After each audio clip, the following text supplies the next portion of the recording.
Hey everybody, welcome back to another video. So today we're taking a look at and unboxing the brand new M2 MacBook Air. And I did hear a lot of very interesting things about this MacBook, especially the base model, which is what I have here. But I did want to see it and test it for myself because I do feel like a lot of people buy MacBook Airs because of that base model price tag, which used to be just under $1,000. But this M2 MacBook Air actually starts like $200 more expensive at $1,199, which is quite pricey. But yeah, I've heard a lot of bad things about it, but let's see how it works out. I did get the Starlight color, which is also a brand new color alongside Midnight, which honestly appealed to me a little bit more, but I did hear stuff about very bad fingerprints and scuffing. So yeah, Starlight is definitely a much safer color. Do this.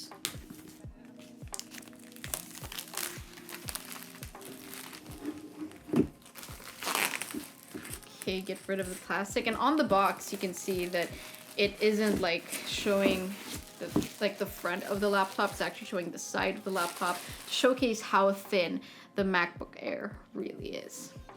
Let's open her up. All right, and there she is. Ooh.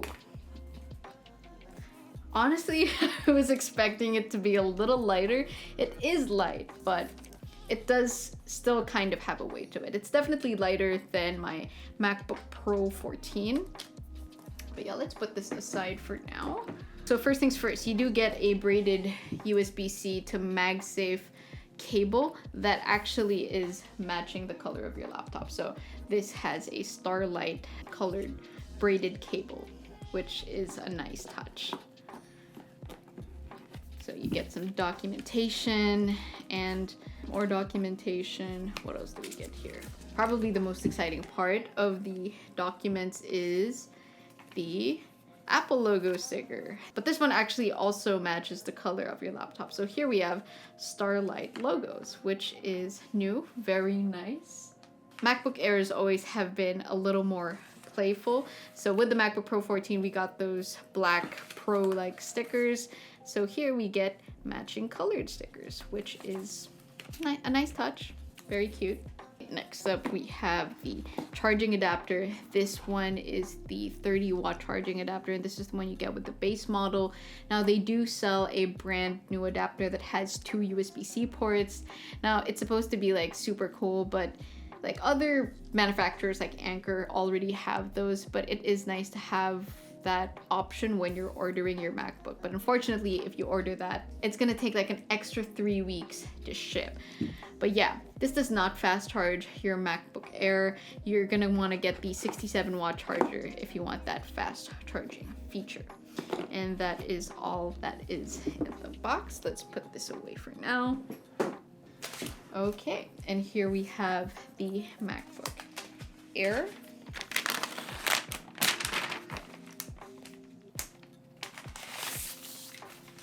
All right, that is actually a very nice looking color. From the looks of it, it doesn't catch fingerprints that easily, which is nice. I'm gonna open it in front of you again, so here we go.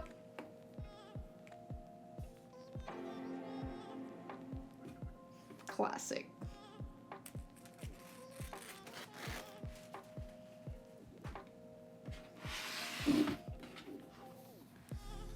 All right, hello. So you get the notch just like with the MacBook Pro 14, which is all right. It doesn't really bother me. You get thinner bezels. So the previous MacBook Air came with a 13.3-inch display. This comes with a 13.6 display to make room for that notch. So technically you are getting a slightly bigger display.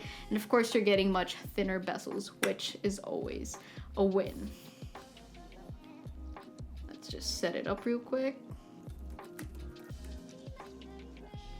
Okay, so we're pretty much done setting it up. That was nice, quick, and easy. That's what she said. For the keyboard, you do get a row of full-sized function keys, which is nice. Very similar to the MacBook Pro 14 and 16.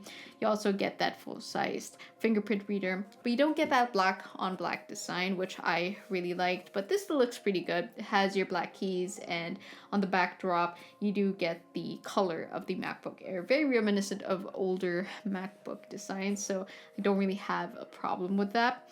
You also get a really big trackpad, which again is nice. MacBook trackpads are really, really good. But in terms of the port situation, on the left side, you do get MagSafe, which is great. I personally love MagSafe, use it all the time on my MacBook Pro 14. You get 2 USB-C Thunderbolt 4 ports, which only support up to 1 external display. That really isn't a problem for me, but I know a lot of people do use multiple external displays.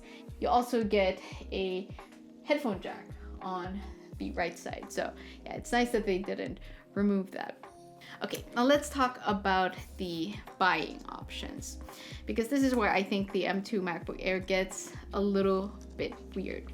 So this base model starts at $1199 with an 8-core CPU and 10-core GPU. So basically it's another bin chip. It starts with 8 gigabytes of unified memory and 256 gigabytes of SSD storage. Now, the biggest complaint here is that the SSD is a lot slower compared to the M1, and that's because they just used the one chip, which makes it like a lot slower. But let's say you wanted to upgrade your M2 MacBook Air to like the 512 gigabyte option, which seems to be the current solution to that slow SSD, right? So you get the bigger storage, so that automatically bumps it up to $1399, which is again expensive. And let's say you don't want 8 gigabytes of unified memory, you want 16, so let's upgrade that.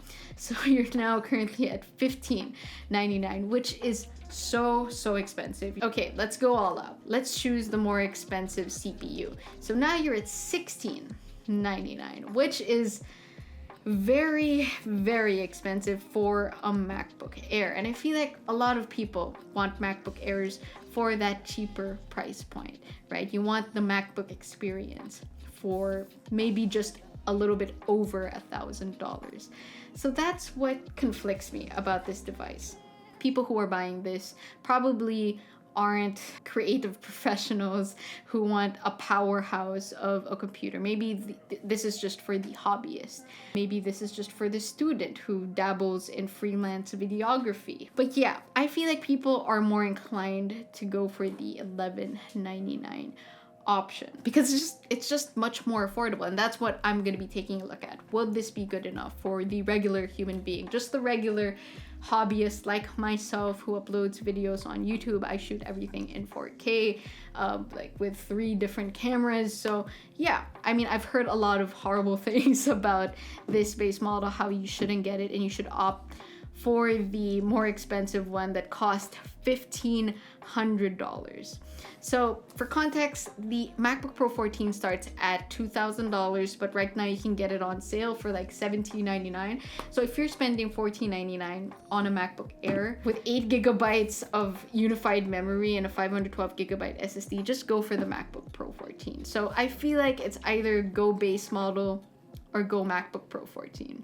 I don't know, those are just my thoughts for now. But let's actually compare this in terms of size to the Dell XPS 13 Plus. Okay, so here it is. Now in terms of overall size, it's amazing how much smaller the Dell XPS 13 Plus is. They're both 13-inch laptops, so that's really cool to see.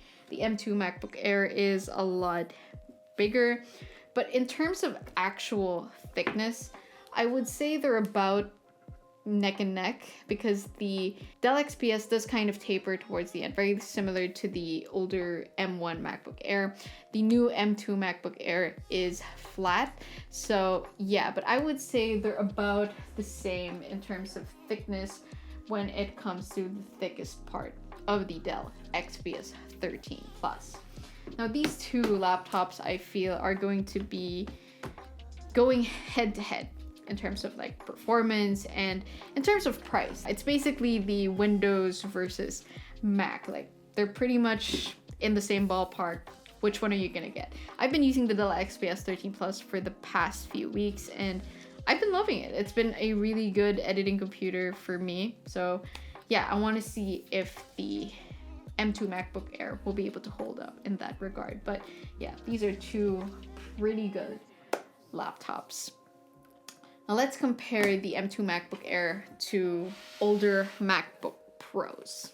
Okay, here is my MacBook Pro 2017.